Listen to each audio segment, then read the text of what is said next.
Hey, good morning, Drive Time. Welcome back. As always, I'm David Drum. And today we are joined by Bryan Blackwell. He's a branch owner of Southern Oak Wealth Management. And I know some of you might be thinking that, you're going to bring a wealth management guy on a Christian podcast. Exactly. So, Bryan, welcome to Drive Time. Thanks for being here. Thank you. Glad to be here.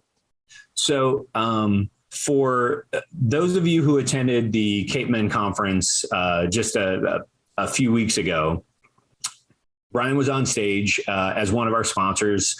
Southern Oak is a supporter of what we're doing with CapeMEN and a supporter of Cape Christian in general, as Bryan's actually a board member for the church. Yeah. So as he was on stage, he made a statement that really has stuck with me, and I asked Bryan to come on so that we can kind of dig into it a little bit. He made the statement in terms of legacy and financial planning. And he said some of his clients come into his office and they basically want their last check to bounce. That would be the finish line for them physically and also financially. And it just stuck with me because it's like, well, what do I want to leave? I can't take it with me, but I can leave it behind. What do I want to leave behind and why? So, Bryan, again, thanks for being here. And if you wouldn't mind, draw that out a little bit so that we all kind of know what we're talking about here. Sure. Well, I think in the 15 years or so that I've been in this business, I think I've had this conversation with people about what sort of legacy they want to leave behind. And, I think it's been really interesting as time has gone on. The sort of extremes are the ones I highlighted in that moment, but which is I want my last check to bounce, or, I want a wing and health park named after me. But there's all sorts in between, and people have, when you push a little bit about having that conversation and thinking through that process, there's a whole range of legacy that people want to leave. And so when I spoke at the men's conference, I wanted to really take an opportunity to recognize that I was really connected to this idea that Corey has been talking a lot about, which is we are blessed so that we can that we can bless, right, others. And so, if we're going to be a blessing to others, that's not necessarily just in our lifetime, but it's also about that legacy that we leave. And it's not about blessing strangers necessarily. It's our family. It's those we leave behind. It's our community. There's so many things that we can be a blessing to, and it doesn't just have to be while we're alive. And so, I really wanted to make that connection because I really feel like I've really seen clients light up when they have that legacy defined and they're making strides towards it.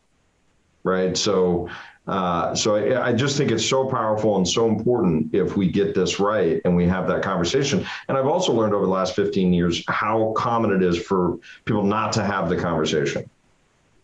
So it's not something that you sit around and talk about. So now you kind of talked about the two extremes, benefiting just your family or having a winged health park named after you. So you and I obviously were talking before we hit record this morning, and I just want to I want to make sure that the right guys are listening, because I don't think the right guys who are listening think they're the right guys, so to speak, because I'm almost 47 years old. I've been in a career for almost 23 years. There's a retirement finish line for me.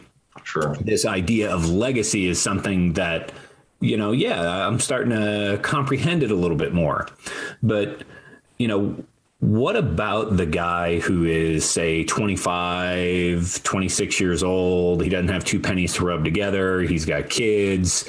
Suddenly this idea of legacy and even some of your statements about, tongue in cheek of naming a wing health park after you.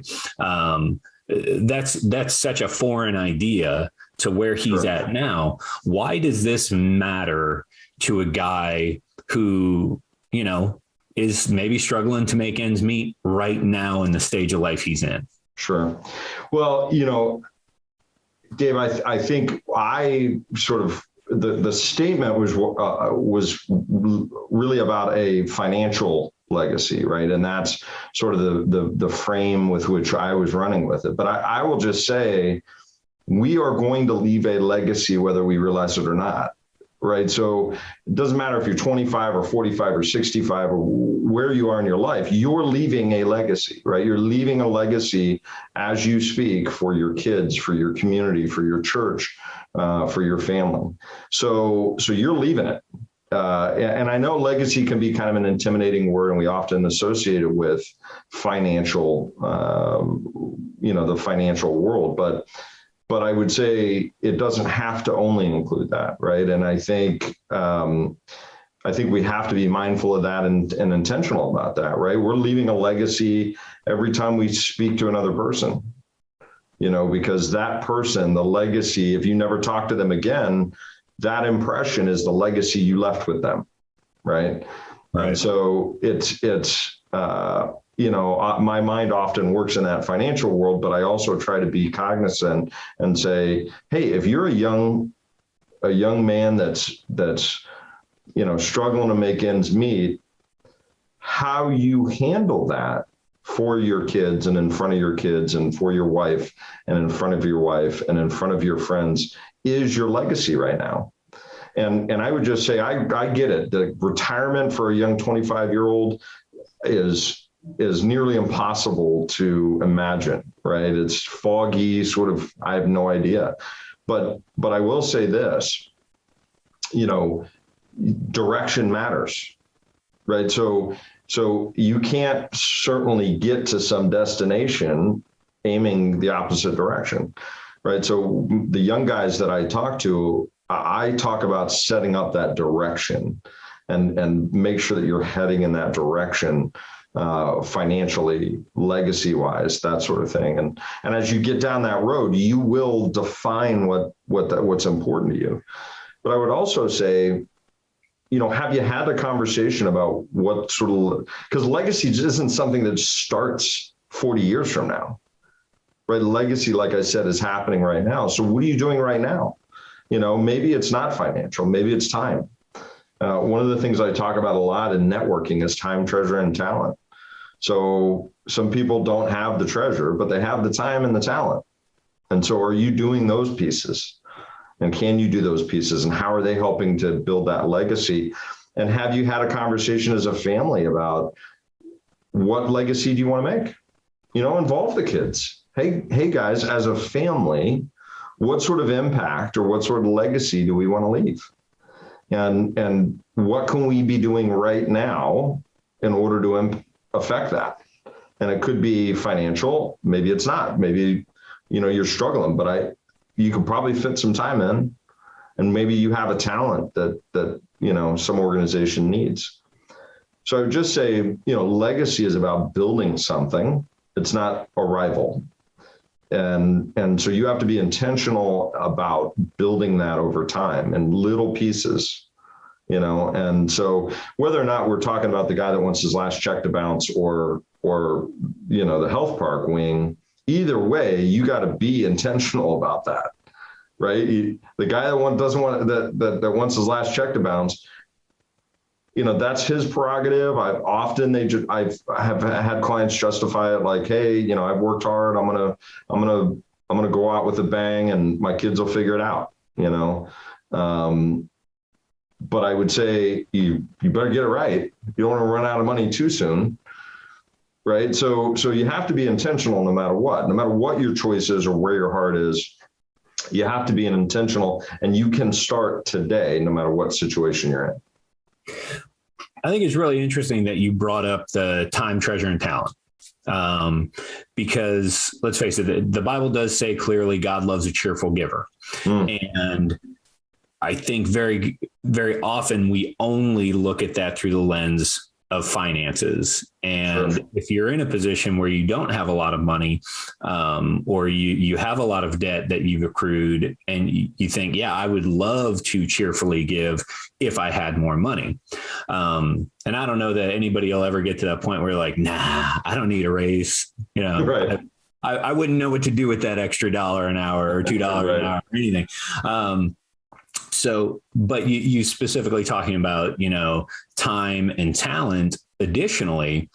And, I think back to an incident where a friend of mine that I worked with had suffered a heart attack, and I was actually in hospice with him as he was passing away. And of the probably 24 friends and family that were in the room with him as we stood there, I think if you were to ask anyone there what the most valuable treasure in the world is, they would say time. Oh, absolutely. So, I've never heard of someone on their deathbed saying, oh, I wish I had, more money in the bank. People typically want more time, or they wish they had time back that they squandered previously. So that really is something of value. It is something of worth. There is a legacy to be left there. If you do find yourself in a place where you have more margin in your calendar than you do in your checkbook, you can cheerfully give of that. And I think that reinforces the thought of it's more a heart issue than a monetary issue. Would you 100%. Agree with that? Yeah, 100%. I think, we all recognize examples of people that have been committed with their time in our communities, and especially our church, right? And that didn't have the money, right? Because that's,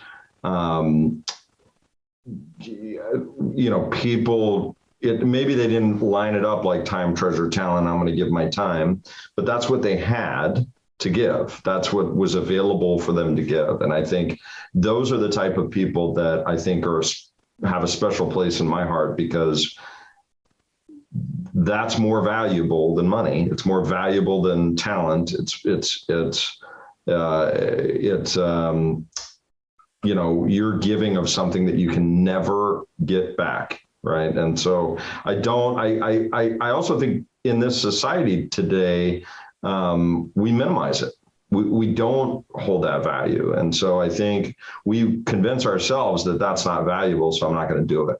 It's only valuable if I throw money at it, and then they're going to appreciate me. And that's not really the case. Right. And so, but I think more than anything, not only recognizing that, but being intentional about it and saying, hey, what is it that I really want to do? What am I passionate about? How can I make a positive impact? And what sort of impact do I want to make, if any? That's good. So, being that this is drive time, and we like to take things out of the conceptual, and because we're a bunch of guys, it's practically, what do I do next? What are the steps I follow? So, and I get it. We've talked about guys from 25 to 65. We've talked about, this whole range. Is there a couple of things that we can do this week, regardless of where we're at on that spectrum, that helps us understand the value of legacy, or helps us start moving in the direction of being able to leave the legacy that we want? Because like you said, we're going to leave one way or another. Right. It's just, it's either the one we allowed or the one we created. Right. So I would say, one is have the conversation, right? So, have the conversation with your family. I mean, that's probably the easiest step, right? And saying, what do we want to do as a family unit? If you're and pray about it. What does God want to put into my heart as our legacy? And then once you have that picture, it becomes easier to connect the dots and slowly make steps towards that legacy, right? And there can be short-term, midterm, long-term, sort of things, but